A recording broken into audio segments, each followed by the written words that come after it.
Hello, Seattle Prep geometry parents. My name is David Ellinger. I am your child's geometry teacher, and this is a quick little presentation on the class. The things you'll get out of this class, you'll know how we're modifying it to suit the students and to suit the COVID situation. You'll get to know a little bit about me, and you'll find out exactly how bad I am at PowerPoint. I promise I never use this in class ever. So if you have any concerns about that, rest assured I'm keeping your children safe. Okay, here we go. So here's it's really bad. Okay, well, I'm moving on. All right. Okay, because that's not my strength. Who is that, Mr. Ellinger? Hi. I've taught 25 years at Seattle Prep. This is my 26th year. I am the father of Eliza and Zachary. That was actually at Zachary's 20th birthday at the Snappy Dragon last March, right before they closed the restaurants. So that was where he wanted to go, and I wouldn't have stopped that. I'm a big walker.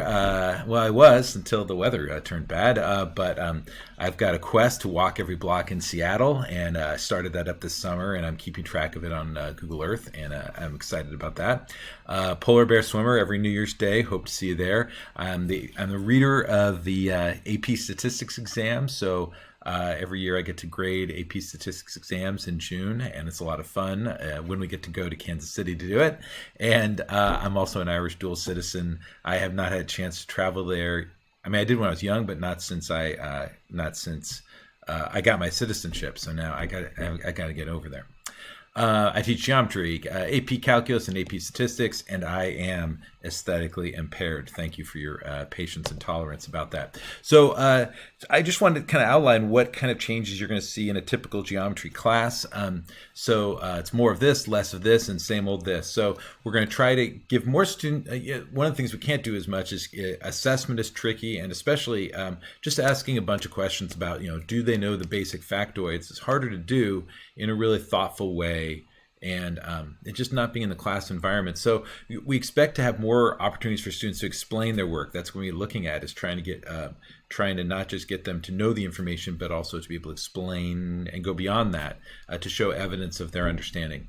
Go deeper in essential topics and cut out stuff that we feel like is inessential. Some geometry topics they have to know for later classes or for standardized tests. And some are kind of extra stuff that have their merit, and we think they're kind of cool, but we might be able to let them go. And Ms. Young and I, she also teaches geometry, we're planning on letting a lot of stuff go. And then adjustments as we go. Everything's going to be changing throughout the year. So this is what I'm saying right now, but we know that it will not stay this the whole time. It'll be something different. Less of this, drill on basic skills, as I kind of said, memorization of geometric facts.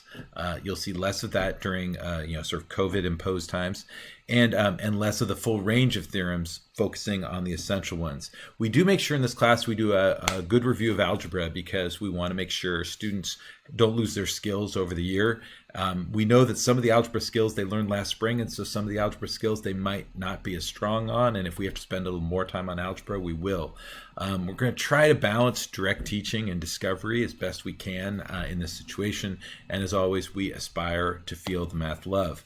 What do parents usually want to know? Usually they want to know about grades and how they work, and how homework grading works, and the academic integrity thing, and then there's more stuff. So really quickly, just skipping over to the syllabus. So in the OneNote, which your child has access to, and you can get access to through them, and there's nothing personal or awkward on there, and so it shouldn't be a conflict in your house. There's a folder. There's a thing called the content library that has all the main stuff in it that all of them can access and they can't touch, and then they all have their individual one. This is period one. This is their version.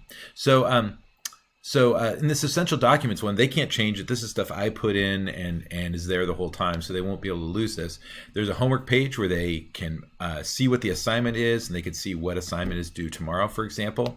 There's a copy of the syllabus, and that's where everybody could see it, so that everybody could read the syllabus, and then make sure to look at that academic integrity part. The big part with this is the academic integrity part. The big part on this is that students can't submit stuff that doesn't represent their understanding.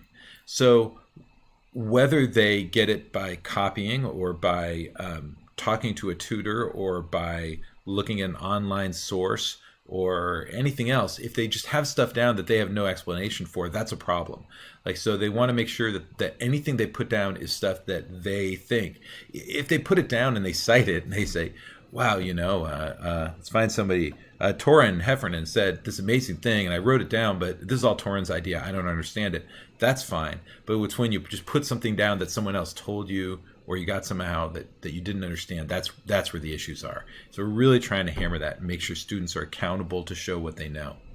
And there's how to get the textbook thing, how to submit homework, and then there's the getting help part, which we also talk about in the slide. Go back to the slide. So anyway, all that stuff is in OneNote, and so you can get access to the information there. And then, so how to get extra help during window. There's a drop-in geometry class available for Mr. Egan. Actually, I'll update this. The link I posted in OneNote, and I'm going to be showing the kids tomorrow, Monday the 14th, in class, so they'll know where to find that link and they'll know where it is and they won't have to like sift through emails to find it. I've decided to do some office hours. I think I'm teaching a window class, and so I'm not available during window, but on A days during lunch, I'll be hosting a Zoom drop-in session. So students can, and the information I've actually, I think I've got it all set up. So I'll be sending out an invitation during lunch tomorrow so students can join that drop-in help session if they have any questions. And then students can also post questions in Teams. I've created a channel that's all my geometry students are in a separate team called Ellinger Geometry. And so that way they can ask questions and anybody in any of my 3 classes can answer them. I feel like that opens it up to a lot more people. It kind of gives them a chance to kind of, look at the big picture and not just think of their own little class and kind of bridge some gaps there. So, and as I say here, there's a page in OneNote Essentials that has all this information, so the students can always access this information and find it. And so next week, this is the thing I'm sending out today. Well, I'll be sending out on the 15th. I'm getting ahead of the game. Next week, I'll be able to answer general questions about the course. This is in the Zoom session that we're going to have for the parents if they want to come. If time allows, I've got a geometry exercise that the kids did, and I'm going to give you a chance to do it. Bring pencil and paper if you come. I will not cold call anybody. I don't want to make it a harrowing experience or anything, but it'll give you a chance to give your estimation or you give a guess about a geometry thing. And I'm even going to include the experience of you getting into small groups. If we get enough people there, I'm going to make breakout rooms, and then you can go into breakout rooms and kind of see what that experience is like for students. Mostly, I think it's a chance to meet the teacher, but if people have questions, please let me know. And if you have any specific questions about your child, next week is not the time. Send me an email instead. Hope this gives you enough information to kind of answer main questions that you might have about the class, and then you're welcome to come. So I'm going to be sending this out Tuesday the 15th. On the 22nd, that's when we have the Zoom parent night where you can come and see me. I'll try to fill the time and give us something fun to do, but there won't be any other presentational thing like I did tonight. This is what I would have presented on parent night normally. Okay, so have a wonderful Sunday. Let's hope the air starts clearing out. I'm giving this out of orders here. So it's now Tuesday. So by the time you're watching this, I say, isn't it nice to have clean air or cleaner air, right? Isn't that the way it's supposed to work? I'm losing track. I'm kind of time traveling here by pre-recording this thing that you'll see later and talking about the past. Anyway, so take care. Hope your family is doing well during this time, and please feel free to reach out with an email if you have any questions. All right, take care. Bye-bye.